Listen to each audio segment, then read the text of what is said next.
Hello, चलिए अब हम लोग अपना अगला टॉपिक स्टार्ट करते हैं, the work energy theorem for system of particles.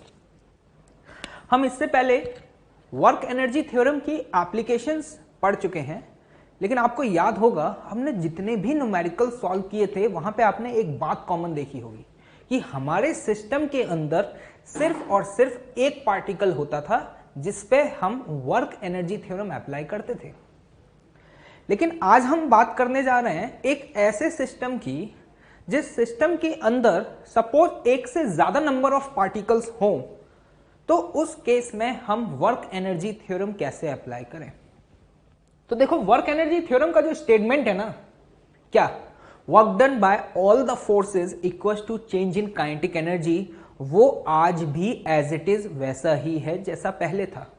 लेकिन बस आज फर्क ये है कि आज सिस्टम के अंदर अगर एक से ज्यादा नंबर ऑफ पार्टिकल्स होंगे तो आपको उस सिस्टम के ऊपर जितने भी फोर्सेस लग रहे होंगे उस फोर्स का वर्क हर एक इंडिविजुअल पार्टिकल पर कैलकुलेट करके फिर उनका समेशन करना होगा।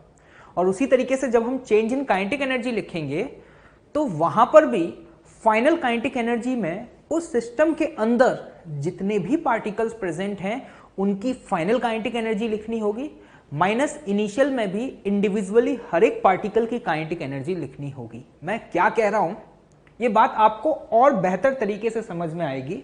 हम यहां पर एक न्यूमेरिकल लेते हैं और वहां से समझने की कोशिश करेंगे कि वर्क एनर्जी थ्योरम को सिस्टम ऑफ पार्टिकल पर हम किस तरीके से अप्लाई करते हैं। ठीक, चलिए देखिएगा।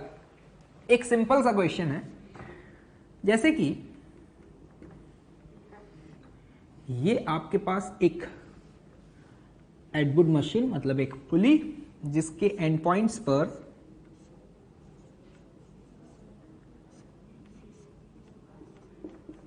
हमने दो ब्लॉक्स को हैंग किया। एक ब्लॉक का मास है 3 kg और दूसरे ब्लॉक का मास है 2 kg। ये इनिशियली पूरा सिस्टम जो था ना वो रेस्ट पे था, मतलब हम ये कह सकते हैं initially system is at rest. इसका मतलब क्या है, मतलब t बराबर 0 पर ये 3 kg और 2 kg ब्लॉक को रिलीज किया गया। तो आपको समझ में आ रहा होगा कि 3 kg वाला ब्लॉक नीचे जाएगा और 2 kg वाला ब्लॉक ऊपर जाएगा।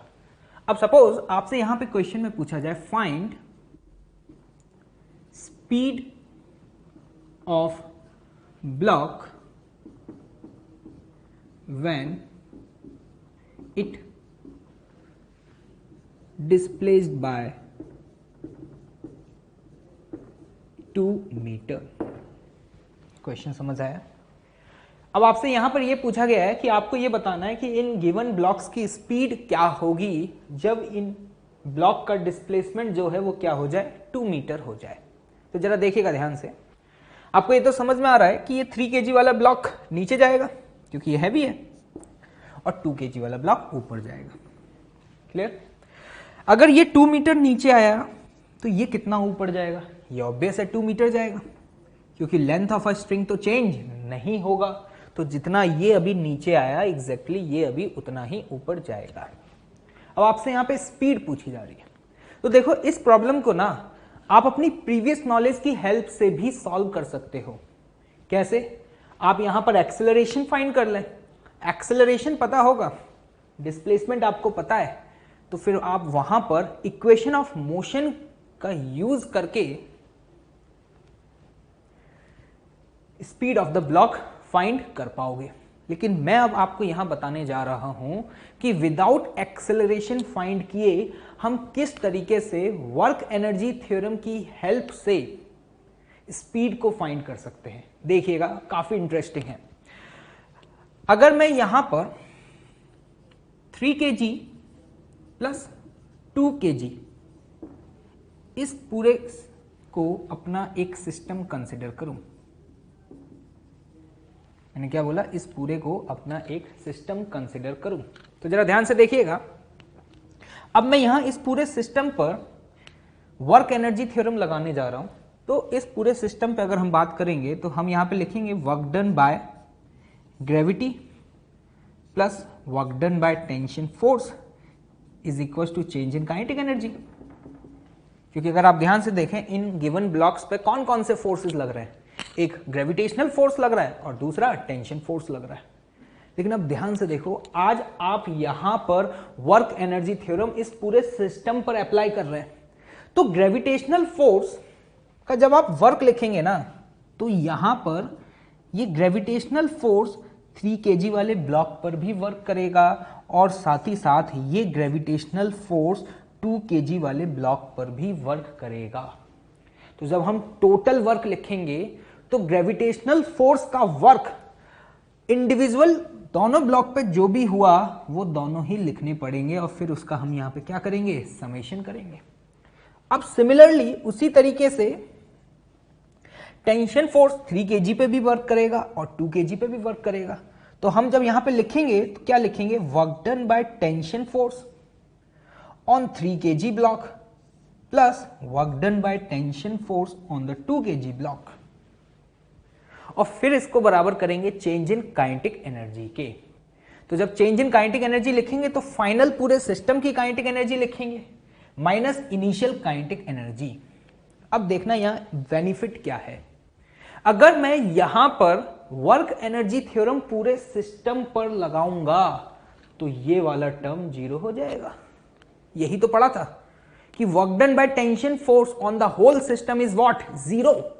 तो जब मैं यहां पे 3 kg प्लस 2 kg वाले ब्लॉक को अपना एक सिस्टम कंसीडर करूंगा तो टेंशन फोर्स का वर्क जितना 3 kg पे होगा एग्जैक्टली उसका अपोजिट उतना ही 2 kg के ब्लॉक पे होगा। मतलब इन दोनों का समेशन तो गारंटी है 0 आएगा ही आएगा। तो ये हमें यहां पर एक बेनिफिट मिला कि जब हम इस पूरे सिस्टम पर वर्क एनर्जी थ्योरम लगाएंगे ना तो हमें यहां पर टेंशन फोर्स के वर्क को लिखने की जरूरत ही नहीं पड़ेगी, क्योंकि पूरे सिस्टम पर तो हमेशा टेंशन फोर्स का टोटल वर्क क्या होता है, 0 होता है। उम्मीद कर रहा हूं समझ आ रहा होगा। तो चलिए देखते हैं कि इसको आगे कैसे सॉल्व करें।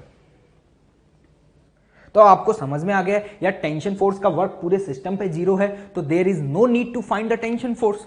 अरे भैया टेंशन फोर्स फाइंड करके करोगे क्या जब आपको पता ही है कि टोटल वर्क 0 आ जाएगा। तो देखो अब क्या बेनिफिट मिलेगा इसका, 3 kg वाला ब्लॉक नीचे आया है और 2 kg वाला ब्लॉक ऊपर गया है। मुझे यहां पे ग्रेविटेशनल फोर्स का वर्क लिखना है। एक बात बताओ कि 3 kg वाले ब्लॉक पर ग्रेविटेशनल फोर्स का वर्क कितना होगा, तो ध्यान से देखना, ग्रेविटेशनल फोर्स का वर्क mg, 30 न्यूटन का फोर्स डाउनवर्ड और डिस्प्लेसमेंट भी डाउनवर्ड डायरेक्शन में हुआ है तो इंटू 2। 2 kg वाले ब्लॉक पे क्या लिखूंगा, -20 इंटू 2। आज मेरे सिस्टम के अंदर ये दोनों ब्लॉक हैं तो इन दोनों ब्लॉक पर ग्रेविटेशनल फोर्स का वर्क लिखा जाएगा। उम्मीद कर रहा हूं कि समझ आ रहा होगा। तो आप यहां पे देख पा रहे हैं कि 3 kg वाला ब्लॉक नीचे मूव कर रहा है और 2 kg वाला ब्लॉक ऊपर मूव कर रहा है। तो 2 kg वाले ब्लॉक पर ग्रेविटेशनल फोर्स का वर्क नेगेटिव होगा, फोर्स इंटू डिस्प्लेसमेंट, और जबकि 3 kg वाले ब्लॉक पर ग्रेविटेशनल फोर्स का वर्क पॉजिटिव होगा। This is the total work done by gravitational force on the whole system. Clear? Plus work done by tension force, ये तो 0 है, is equals to change in kinetic energy. तो यहां पर हम कैसे लिखते हैं, फाइनल काइनेटिक एनर्जी। अब ध्यान से देखना, अगर इस इंस्टेंट पर इस वाले ब्लॉक की स्पीड डाउनवर्ड डायरेक्शन में v है तो इस वाले ब्लॉक की अपवर्ड डायरेक्शन में v होगी। Both of the blocks have a same speed. Clear? तो देखें यहां पर, बताएं आप क्या लिखेंगे। 3 kg वाले ब्लॉक की फाइनल काइनेटिक एनर्जी बताओ क्या लिखोगे, हाफ 3 इंटू वी स्क्वायर, और 2 kg वाले ब्लॉक के लिए आप क्या लिखेंगे, हाफ 2 इंटू वी स्क्वायर। ये है final kinetic energy of the whole system.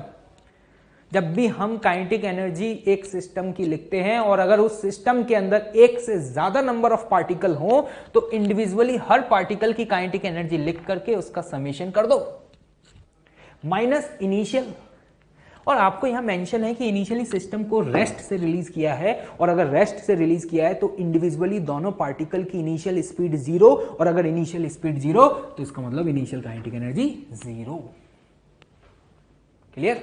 तो ये है work energy theorem on the whole system. जब पूरे सिस्टम पर हम लगा रहे हैं तो हर इंडिविजुअल ब्लॉक पर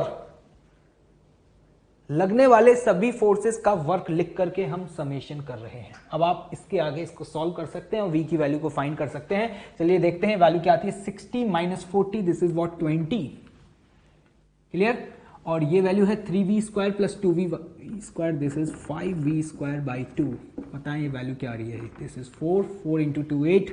तो यहां से v का वैल्यू क्या आ गया, square root of 8 metre per second, जिसे आप 2√2 मीटर पर सेकेंड भी लिख सकते हैं। This is the final answer. यहां आपको स्पीड फाइंड करनी थी। क्या आपने एक्सेलरेशन फाइंड किया? नहीं। क्या आपने टेंशन फोर्स फाइंड किया? नहीं। आपने क्या किया, 3 kg प्लस 2 kg इसको अपना सिस्टम कंसिडर किया और इस पूरे सिस्टम पर वर्क एनर्जी थ्योरम अप्लाई कर दिया और आपके पास अपने आप स्पीड निकल के आ गई। ये फायदा है वर्क एनर्जी थ्योरम पूरे सिस्टम पर लगाने का। जब भी इस टाइप के न्यूमेरिकल्स आए और वहां पर आपसे स्पीड वगैरह पूछी जाए तो दो तरीके हैं सोचने के। पहला अप्रोच कि एक्सेलरेशन फाइंड करें, एक्सेलरेशन फाइंड करने के बाद इक्वेशंस ऑफ मोशन लगाएं और फिर उसको सॉल्व करें। आंसर वहां से भी आपका सही आएगा, लेकिन ये मेथड लेंदी होगा और थोड़ा ज्यादा कैलकुलेटिव होगा। वहीं अगर आप दूसरा मेथड ये वाला लगाएं, पूरे सिस्टम को एक कंसिडर करते हुए वर्क एनर्जी थ्योरम अप्लाई कर दें, तो उसका बेनिफिट क्या मिलेगा, पूरे सिस्टम पे total work done by tension force हमेशा जीरो होगा। और अगर टेंशन फोर्स का वर्क जीरो है तो you don't need to find the value of tension force. सिर्फ आपने यहां पे ग्रेविटेशनल फोर्स का वर्क लिखा, उसे चेंज इन काइनेटिक एनर्जी के बराबर किया और आपकी स्पीड निकल के आ गई। और आप देख भी पा रहे हैं कैलकुलेशन भी बहुत आसान है। उम्मीद कर रहा हूं समझ आ गया होगा और यह भी बात समझ आ गई होगी कि पूरे सिस्टम पर वर्क एनर्जी थ्योरम को कैसे अप्लाई करते हैं। चलिए इसे नोट डाउन करें, फिर आगे और भी न्यूमेरिकल सॉल्व करेंगे। चलिए देखिए अगला न्यूमेरिकल आप लोगों के सामने। क्वेश्चन क्या है समझते हैं। ये आइडियल पुलीज हैं। यहां पर एक 2 kg के ब्लॉक को हैंग किया हुआ है और यहां पर एक 6 kg के ब्लॉक को हैंग किया गया है। डायग्राम देख करके आपको न्यूटन लॉज ऑफ मोशन की याद आ गई होगी। वहां पर इस टाइप के प्रॉब्लम्स आप काफी सॉल्व कर चुके हैं। जरा क्वेश्चन पढ़ें क्या है। System is released from the rest. System को रेस्ट से रिलीज किया जा रहा है। रेस्ट से रिलीज करने का मतलब क्या हुआ कि हम initial speed of a block क्या कंसिडर कर सकते हैं, 0। क्लियर। आगे देखते हैं क्या है। Find speed of block A and B. ये जो ब्लॉक है ना, ये इस ब्लॉक को यहां पर ए कंसिडर किया गया है 2 kg वाले ब्लॉक को, और ये जो 6 kg का ब्लॉक है इसे हम यहां बी कंसिडर कर रहे हैं। ठीक। Speed of a block A and B when the block B is displaced by 2 metre in downward direction. Question समझ आया। आपसे बोला जा रहा है कि जब ये बी ब्लॉक डाउनवर्ड डायरेक्शन में कितना डिस्प्लेस हो जाए, 2 मीटर,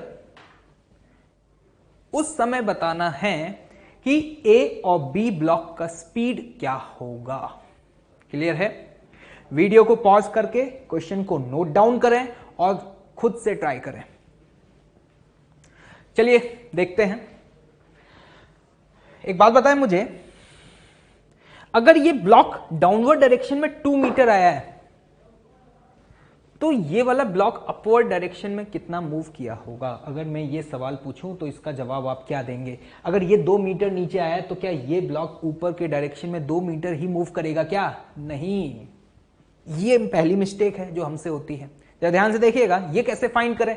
यहां पे आपको अपनी प्रीवियस नॉलेज का यूज करना पड़ेगा जो आप एनएलएम में पढ़ते हुए आए हैं। Summation of T vector dot S vector की वैल्यू पूरे सिस्टम पे क्या होती थी, 0। अगर यहां पे टेंशन टी हुआ, कितना टी, तो यहां पे भी टेंशन टी होगा। Ideal pulley tension on both of the side will be same. अगर यहां टेंशन टी है तो यहां भी टेंशन का वैल्यू टी होगा। ये वही सब कुछ जो आप न्यूटन लॉज ऑफ मोशन में देख चुके हैं एनएलएम चैप्टर में। अगर यहां टेंशन टी और टी है तो बताओ यहां टेंशन क्या होगा, 2t। क्लियर। अब देखना ध्यान से, मैं यहां पे summation of T dot x करने जा रहा हूं। ऐसा मैं क्यों करने जा रहा हूं, क्योंकि मैं यहां पे ये निकालना चाहता हूं कि जब ये ब्लॉक बी डाउनवर्ड डायरेक्शन में 2 मीटर डिस्प्लेस हुआ उस दौरान ब्लॉक ए अपवर्ड डायरेक्शन में कितना डिस्प्लेस होगा। तो अगर मैं ब्लॉक ए की बात करूं तो मान लेते हैं कि इसका ये जो डिस्प्लेसमेंट है एक्स हुआ, तो देखो इस पर टेंशन फोर्स भी ऊपर है, डिस्प्लेसमेंट भी ऊपर है, तो summation of T dot x करने जा रहे हैं। तो बताओ ब्लॉक ए के लिए क्या लिखोगे, tension T into x into angle, angle कितना टेंशन और डिस्प्लेसमेंट के बीच का 0 डिग्री। भाई क्लियर है। अब देखते हैं बी ब्लॉक को। बी ब्लॉक पर टेंशन फोर्स ऊपर है, कितना है 2t, और डिस्प्लेसमेंट नीचे हुआ है, तो यहां पर टी डॉट एक्स करेंगे तो क्या लिखेंगे 2t इंटू डिस्प्लेसमेंट, डिस्प्लेसमेंट की वैल्यू 2 इंटू कॉस 180 डिग्री बराबर 0। इस टाइप के प्रॉब्लम्स आपने काफी सॉल्व किए हैं पहले, जल्दी से बताएं यहां पर x की वैल्यू क्या आ रही है। तो ध्यान से देखें, देखो t से t कैंसिल आउट, cos 180 का वैल्यू क्या होता है -1, तो अगर आप वहां ले जाएंगे और cos 0 का वैल्यू 1, तो देखिए यहां पर x का वैल्यू आ रहा है 4 metre. This is what displacement of A. अरे भाई समझ आया, मतलब जब ये ब्लॉक बी डाउनवर्ड डायरेक्शन में 2 मीटर जाएगा, इतनी देर में ब्लॉक ए अपवर्ड डायरेक्शन में 4 मीटर मूव करेगा। ये बहुत इंपॉर्टेंट है, ये मेजर मिस्टेक है जो मोस्ट ऑफ द स्टूडेंट कर देते हैं। उन्हें लगता है कि अगर ये 2 मीटर गया तो ये भी 2 मीटर जाएगा। नहीं, ऐसा कोई जरूरी नहीं है, वो सिस्टम पर डिपेंड करेगा। ठीक है, जैसे अभी हमने प्रीवियस क्वेश्चन सॉल्व किया था, वहां पे एक ही स्ट्रिंग थी, तो वो ब्लॉक जितना नीचे गया था 2 kg वाला ब्लॉक उतना ही ऊपर गया था। लेकिन यहां ऐसा नहीं होगा, यहां सिर्फ एक ही स्ट्रिंग नहीं है, यहां पे एक और स्ट्रिंग कनेक्टेड है। तो अगर एक ब्लॉक इतना मूव किया तो दूसरा ब्लॉक कितना मूव करेगा, ये तो हमें कैलकुलेट करना आता है। Summation of T dot x की वैल्यू क्या कर दो 0। क्लियर। अब नेक्स्ट स्टेप क्या है, मुझे यहां स्पीड फाइंड करनी है। तो अब मैं यहां पर पूरे सिस्टम पर, पूरा सिस्टम मतलब कौन, 6 kg प्लस 2 kg, ध्यान से देखना 6 kg प्लस 2 kg, इसे अपना सिस्टम कंसिडर करते हुए इस सिस्टम पर वर्क एनर्जी थ्योरम अप्लाई करने जा रहा हूं। अब पूरे सिस्टम पर वर्क एनर्जी थ्योरम अप्लाई करें तो ध्यान से देखना, 6 kg वाला ब्लॉक नीचे आया, तो 6 kg वाले ब्लॉक पर ग्रेविटेशनल फोर्स का वर्क कितना होगा, जल्दी बताएं। 6 kg पर ग्रेविटेशनल फोर्स होगा 60 मल्टीप्लाइड बाय 2। क्लियर।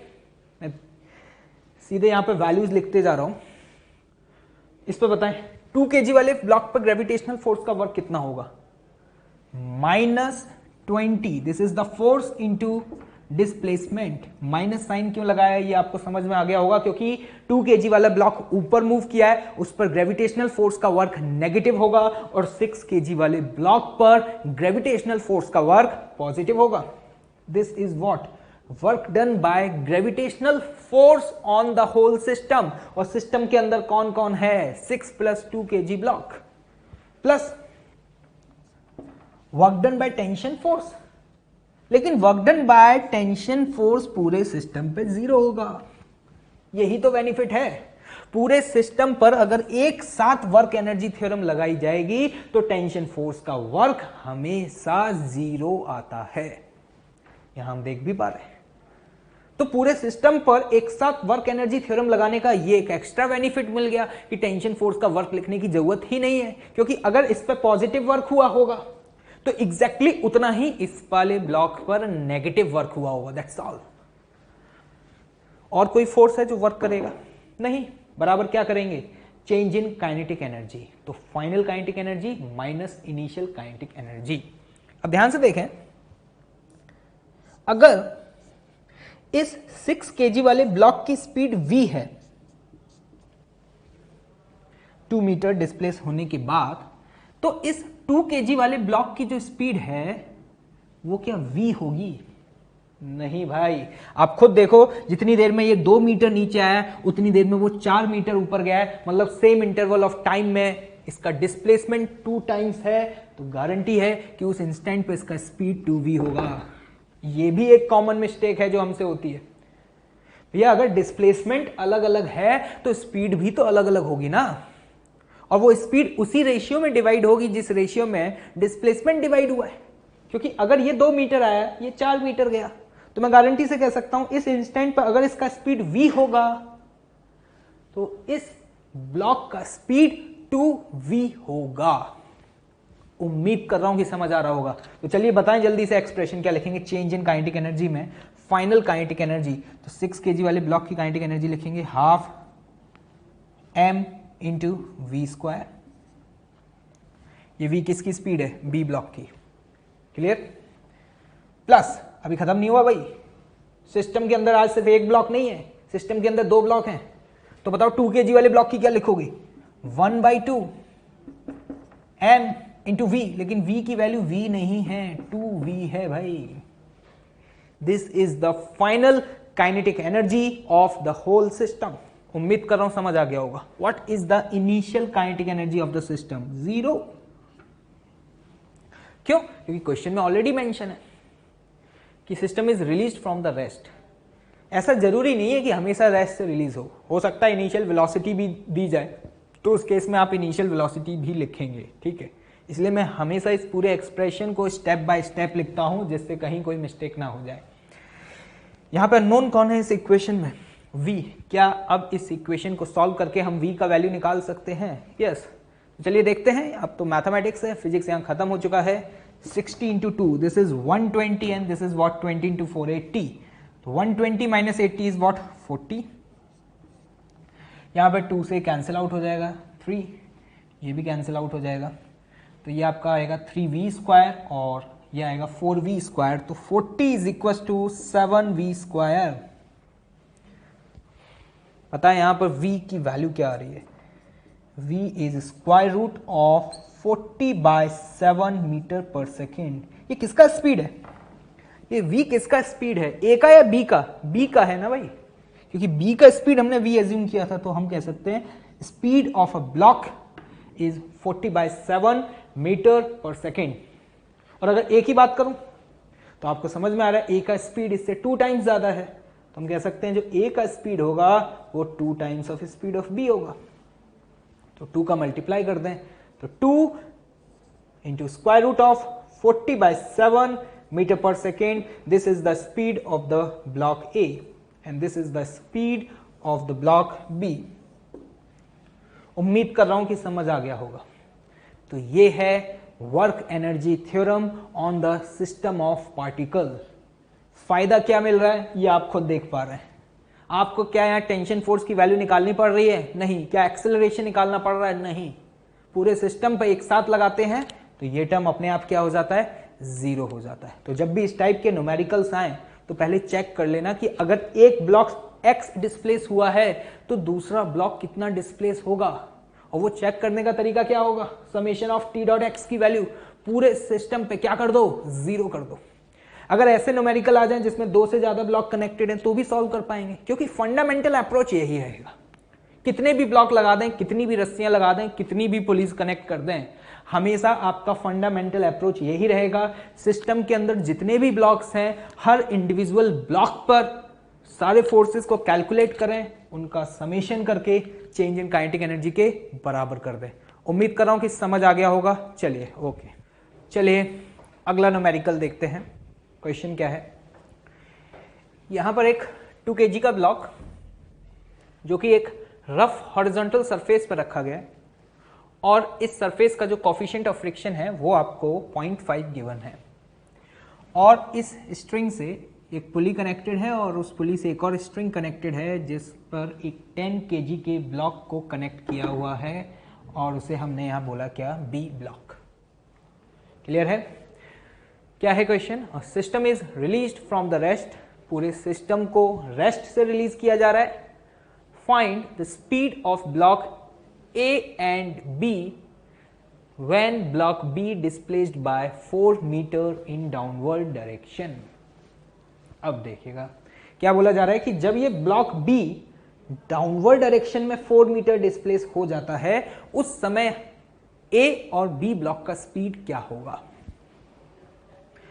तो सबसे पहला सवाल तो ये कि अगर ये 4 मीटर नीचे आया है तो ये कितना आगे जाएगा।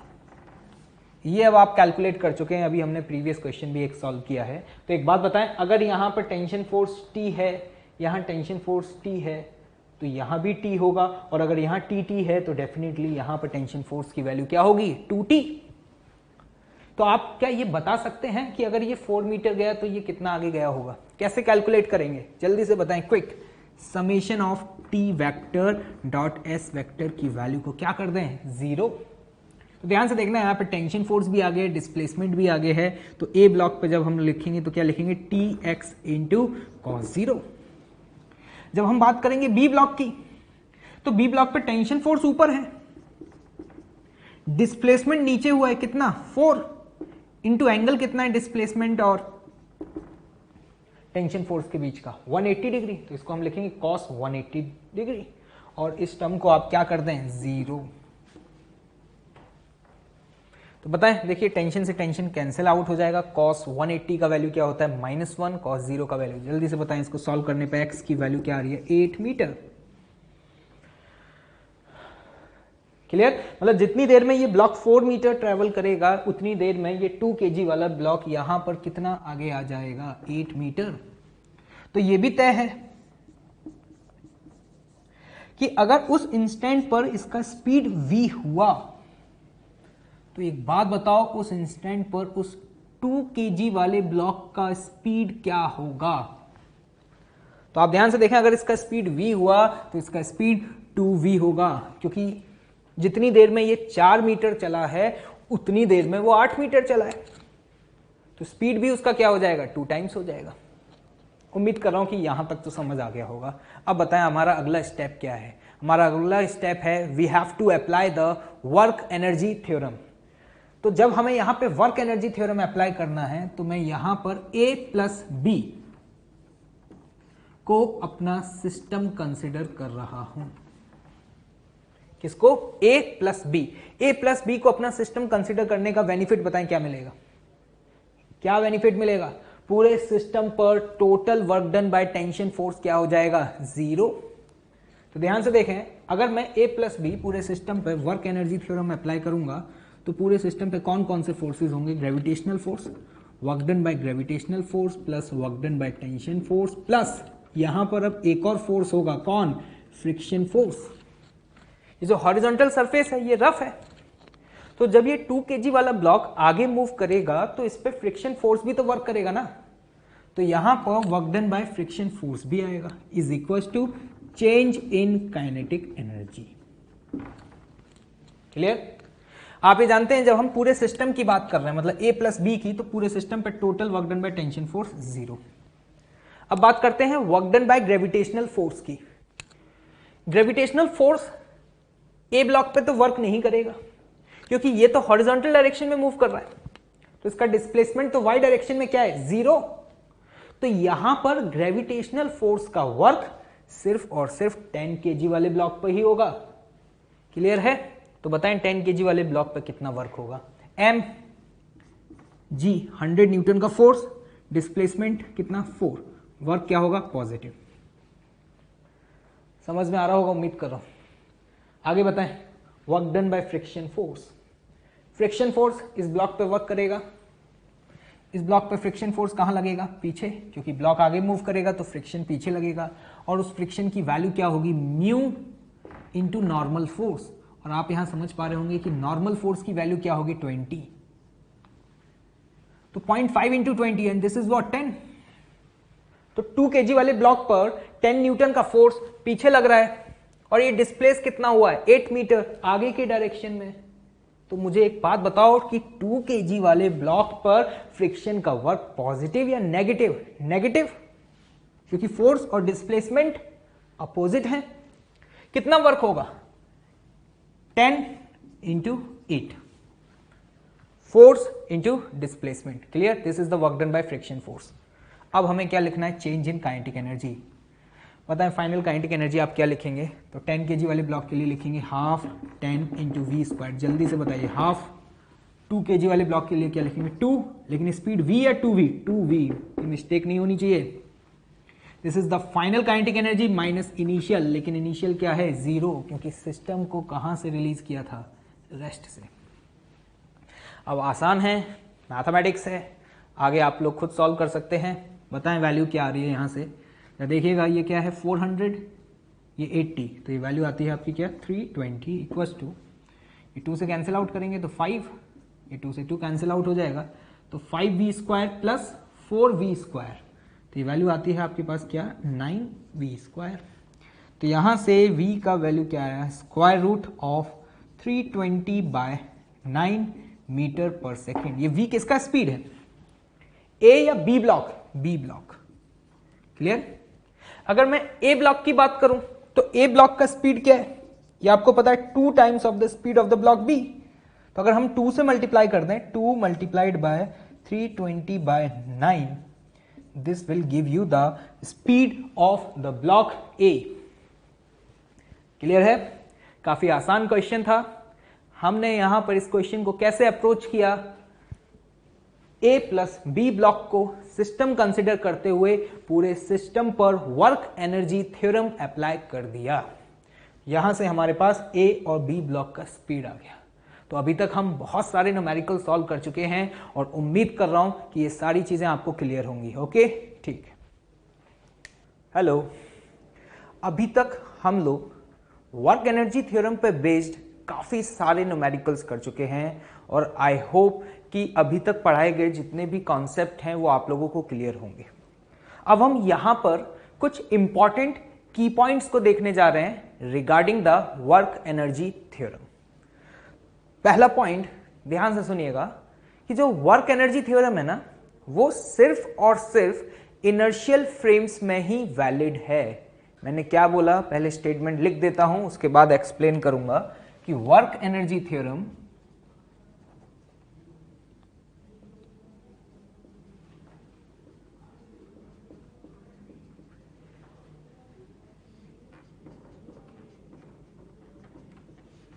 is valid only in inertial frame।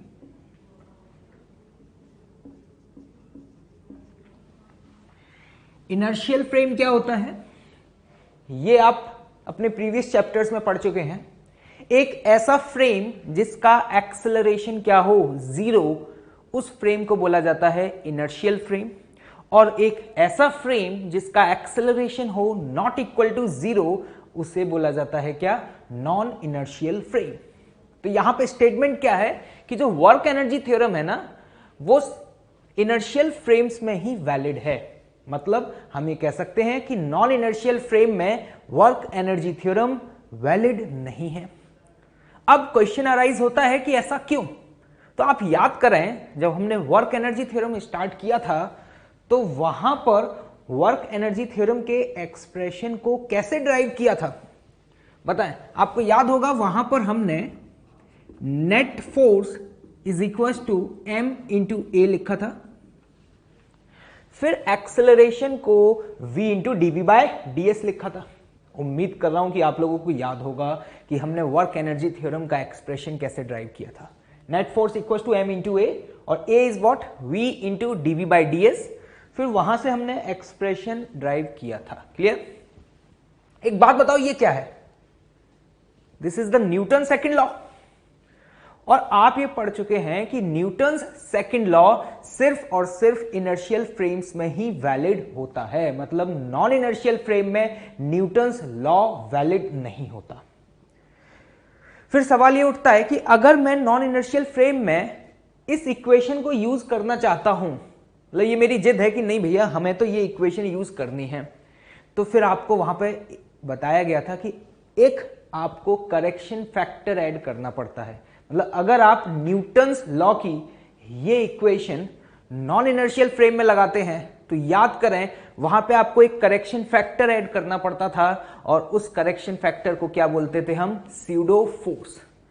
मतलब हम ये कह सकते हैं कि अगर आप Newton second law non inertial frame में लगाना चाहते हैं तो इन दैट सिचुएशन आपको एक एडिशनल फोर्स, जिसे हम करेक्शन फैक्टर भी बोल सकते हैं, स्यूडो फोर्स के नाम से जाना जाता है, उसे क्या करना पड़ता था, ऐड करना पड़ता था।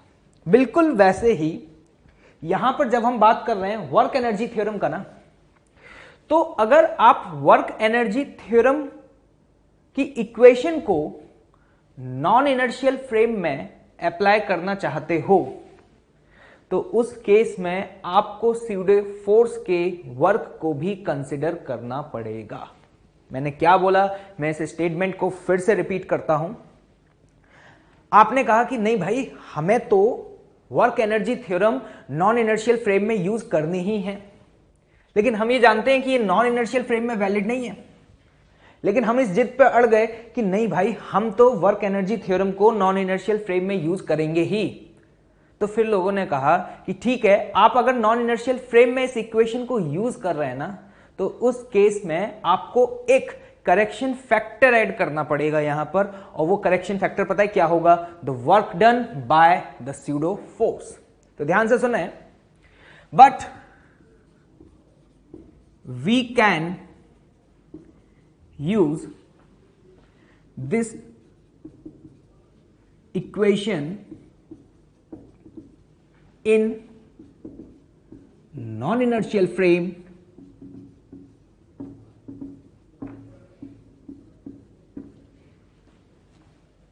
by considering the work done by pseudo force।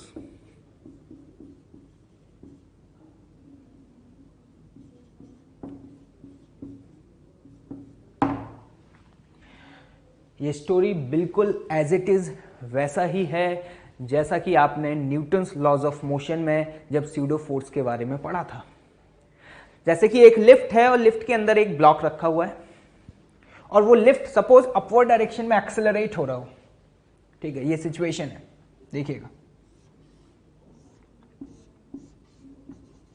ये लिफ्ट अपवर्ड डायरेक्शन में एक्सेलरेट हो रहा है और यहां पे एक ऑब्जर्वर है। अब ये ऑब्जर्वर कहे कि मुझे इसके लिए न्यूटन सेकंड लॉ लगाना है, तो पहला सवाल तो ये कि ये जो लिफ्ट है इसके पास एक्सेलरेशन है, तो जो लिफ्ट का एक्सेलरेशन है वही इस ऑब्जर्वर का एक्सेलरेशन है। तो हम ये कह सकते हैं कि इस ऑब्जर्वर के फ्रेम में आप न्यूटन लॉ नहीं लगा सकते, या न्यूटन लॉ वैलिड नहीं है, क्योंकि न्यूटन्स लॉ सिर्फ और सिर्फ इनर्शियल फ्रेम्स में ही वैलिड होता है। लेकिन इसने कहा नहीं, मुझे तो इक्वेशन लगानी ही है, मैं तो न्यूटन सेकंड लॉ लगाऊंगा। तो फिर लोगों ने कहा कि ठीक है, अगर आप न्यूटन लॉ लगाना चाह रहे हैं ना, तो आप वहां पर एक करेक्शन फैक्टर ऐड कर दो, और वो करेक्शन फैक्टर क्या था? Pseudo force. सिमिलरली उसी तरीके से अगर मैं वर्क एनर्जी थ्योरम वाली इक्वेशन यूज करना चाहता हूं, किस में? एक ऐसे फ्रेम में जो क्या है? Non inertial. नॉन इनर्शियल मतलब जिसका एक्सेलरेशन क्या हो? Not equal to 0। तो फिर आपको सिचुएशन में इस इक्वेशन में स्यूडो फोर्स के वर्क को भी कंसिडर करना पड़ेगा। ये इंपॉर्टेंट पॉइंट है, इसे आप नोट डाउन करें, फिर आगे देखते हैं। चलिए अब हम लोग एक न्यूमेरिकल सॉल्व करते हैं। देखिएगा प्रॉब्लम क्या है। एक बॉक्स जिसके अंदर एक एल लेंथ का स्ट्रिंग कनेक्टेड है, जिसके एंड पॉइंट पर एक m मास के पार्टिकल को कनेक्ट किया गया है। क्लियर? और ये बॉक्स इनिशियली रेस्ट पे था, मतलब हम ये कह सकते हैं कि t बराबर 0 पर ये पूरा सिस्टम रेस्ट पर है। अब क्या हुआ कि ये जो बॉक्स है ये हॉरिजॉन्टल डायरेक्शन में सडनली एक कांस्टेंट एक्सेलरेशन a से मूव करना स्टार्ट करता है। ये सिचुएशन आपको दी हुई है, क्वेश्चन रीड करें आप लोग। अ box is accelerated horizontally from the rest with the acceleration of a, clear, with bob of pendulum also at rest initially। ये जो पूरा आपको सिस्टम दिखाई दे रहा है ना, कौन कौन? ये m मास का पार्टिकल, इस पार्टिकल को हम बॉब भी बोलते हैं, और ये l लेंथ का स्ट्रिंग, इस पूरे कॉन्फ़िगरेशन को हम पेंडुलम भी बोलते हैं। ठीक है, तो ये बोला जा रहा है pendulum also at rest initially, मतलब ये पूरा सिस्टम इनिशियली रेस्ट पे था। अब क्या पूछा जा रहा है? Find the minimum value of A such that Bob reaches the ceiling of the box. आपसे बोला जा रहा है कि इसका मिनिमम एक्सेलरेशन क्या होना चाहिए कि ये जो पार्टिकल है ना ये जस्ट सीलिंग तक पहुंच जाए। क्वेश्चन समझ में आ गया होगा। वीडियो को 2 से 3 मिनट के लिए पॉज करें, क्वेश्चन को नोट डाउन करें और खुद से ट्राई करें। क्लियर? चलिए देखते हैं। एक बात बताओ, अगर मैं ग्राउंड फ्रेम से ऑब्जर्व करूं, मतलब एक ऑब्जर्वर है ए जो कि ग्राउंड फ्रेम में है, अगर वो ऑब्जर्वर इस पार्टिकल को ऑब्जर्व करेगा तो इस पार्टिकल का मोशन उसे कैसा दिखाई देगा? तो आपको समझ में आ रहा होगा, ये बॉक्स जैसे ही आगे मूव करना स्टार्ट करेगा तो ये इस तरीके से पीछे मूव करेगा। अब ये पीछे भी मूव करेगा और साथ ही साथ आगे भी मूव करेगा, क्योंकि बॉक्स के अंदर है और बॉक्स कहां जा रहा है? आगे जा रहा है। तो हम ये कह सकते हैं कि जो स्ट्रिंग है वो स्ट्रिंग इस तरीके से पीछे के डायरेक्शन में भी मूव कर रहा होगा और साथ ही साथ ये पूरा सिस्टम आगे भी मूव कर रहा होगा। तो अगर ए इस पार्टिकल के मोशन को ऑब्जर्व करेगा ना, तो उस ए को इस पार्टिकल का मोशन बड़ा ही कॉम्प्लिकेटेड सा दिखाई देगा, क्योंकि वो पार्टिकल इस तरीके से सर्कल में घूम भी रहा होगा और साथ ही साथ ये पूरा का पूरा कंप्लीट बॉक्स आगे भी जा रहा होगा। लेकिन अब ध्यान से देखना, अगर एक ऑब्जर्वर होता जो कि ट्रॉली के अंदर होता, और इसको मैंने बोला ऑब्जर्वर बी, अगर ये ऑब्जर्वर इस ट्रॉली के अंदर है, ट्रॉली बोल सकते हैं, ऐसे आप बॉक्स बोल सकते हैं, ठीक है, वो अगर इस पार्टिकल को ऑब्जर्व करेगा तो मुझे आप ये बताओ कि ये पार्टिकल बी को कैसा मोशन करता हुआ दिखाई देगा? तो बी अगर इस बॉक्स के ही अंदर है तो उसे ये सिर्फ और सिर्फ क्या करता हुआ दिखाई देगा? सर्कुलर मोशन करता हुआ दिखाई देगा। तो अब हम बी के फ्रेम से यहां पर इस m मास के पार्टिकल के मोशन को इजीली ऑब्जर्व कर सकते हैं, क्योंकि इन फ्रेम ऑफ बी ये पार्टिकल क्या कर रहा होगा? इस तरीके से सर्कल में घूम रहा होगा। तो अब हमें यहां पर यह पता करना है कि ए का मिनिमम वैल्यू क्या हो कि ये जो पार्टिकल है ये जस्ट सीलिंग तक पहुंच जाए। यही तो बोला गया है, क्वेश्चन पढ़े आप। Minimum value of A such that Bob reaches till ceiling of the box. तो हम ये कह सकते हैं ये जस्ट इस पॉइंट तक पहुंच जाए। तो जस्ट पहुंचने का मतलब है कि इस पॉइंट पे पहुंचने के बाद इसका स्पीड क्या हो जाए? 0 हो जाए। तो देखना, अब मैं यहां पर वर्क एनर्जी थ्योरम यूज करने जा रहा हूं, लेकिन अब वर्क एनर्जी थ्योरम मैं ग्राउंड फ्रेम में यूज ना करके बी के फ्रेम में यूज कर रहा हूं। ऐसा क्यों कर रहे हैं? क्योंकि ग्राउंड फ्रेम से इस पार्टिकल का मोशन ऑब्जर्व करना थोड़ा डिफिकल्ट है, या हम कह सकते हैं कॉम्प्लिकेटेड है। लेकिन बी के फ्रेम से इस पार्टिकल का मोशन ऑब्जर्व करना आसान है। तो ध्यान से देखिएगा, इन फ्रेम ऑफ बी, या हम बोल सकते हैं इन फ्रेम ऑफ बॉक्स। एक बात बताओ, बॉक्स इनर्शियल फ्रेम है या नॉन इनर्शियल फ्रेम है? एक्सेलरेशन है तो डेफिनेटली नॉन इनर्शियल फ्रेम है।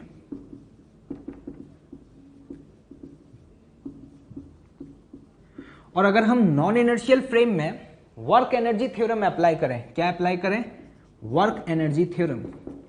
तो अभी हमने एक इंपॉर्टेंट की पॉइंट देखा था कि अगर आप वर्क एनर्जी थ्योरम की इक्वेशन नॉन इनर्शियल फ्रेम में अप्लाई करेंगे तो उस केस में आपको स्यूडो फोर्स के वर्क को भी कंसिडर करना पड़ेगा। तो अगर हम बी के फ्रेम में बात कर रहे हैं, तो बी के फ्रेम में अब मैं यहां पे वर्क एनर्जी थ्योरम लगाने जा रहा हूं। तो ध्यान से देखना, इस एम मास के पार्टिकल के ऊपर कौन कौन से फोर्सेस लग रहे होंगे? आप जल्दी से बताएं। एम जी नीचे, टेंशन फोर्स इधर, और अगर हम बॉक्स के फ्रेम में बात कर रहे हैं तो इस एम मास के पार्टिकल पर एक स्यूडो फोर्स भी लगेगा। और एक बात बताओ, स्यूडो फोर्स कहां लगेगा? अगर ये एक्सेलरेशन आगे है, आप जानते होंगे स्यूडो फोर्स किस डायरेक्शन में लगेगा? एक्सेलरेशन के अपोजिट डायरेक्शन में, और उसकी वैल्यू क्या होगी? m इंटू ए।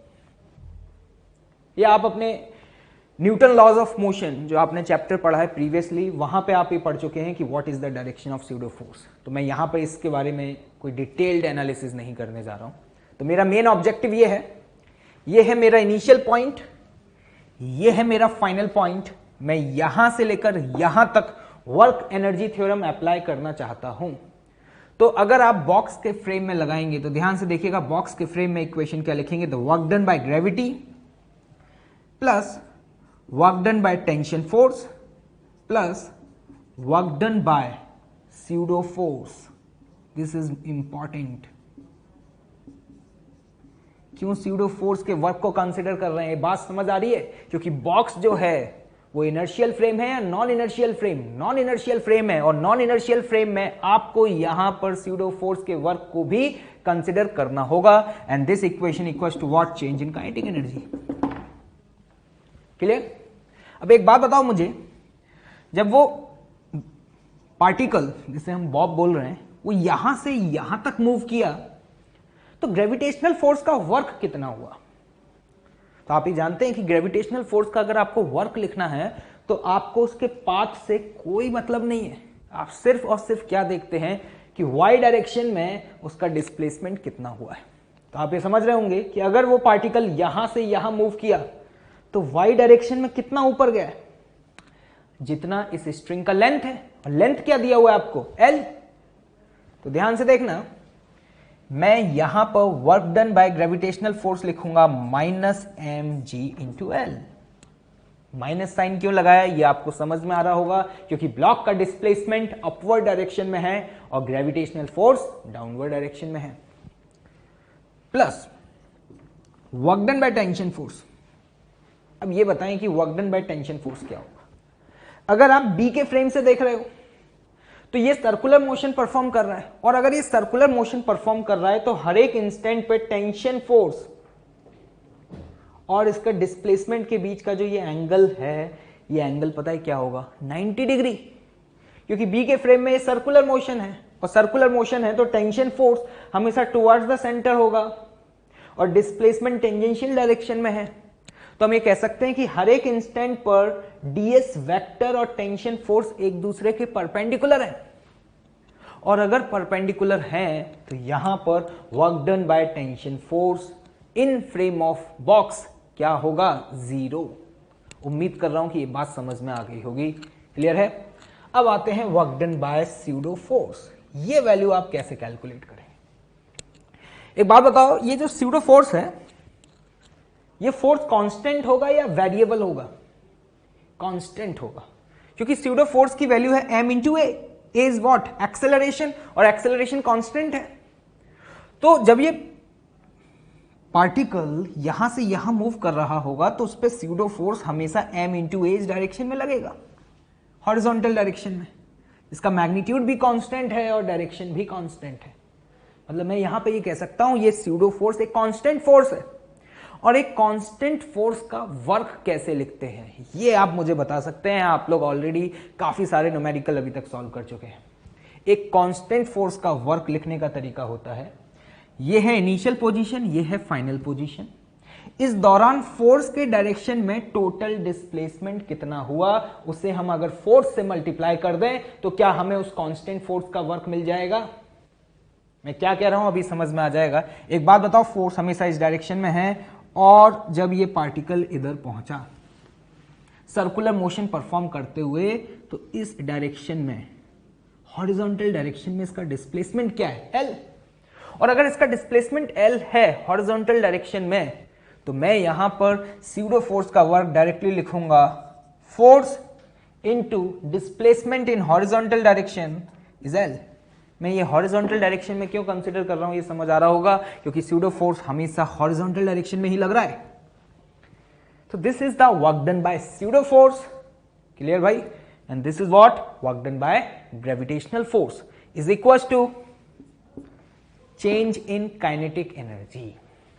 एक बात बताओ, इनिशियली यहां पे था तो रेस्ट पे था, इस पॉइंट पे उसका स्पीड क्या था? 0।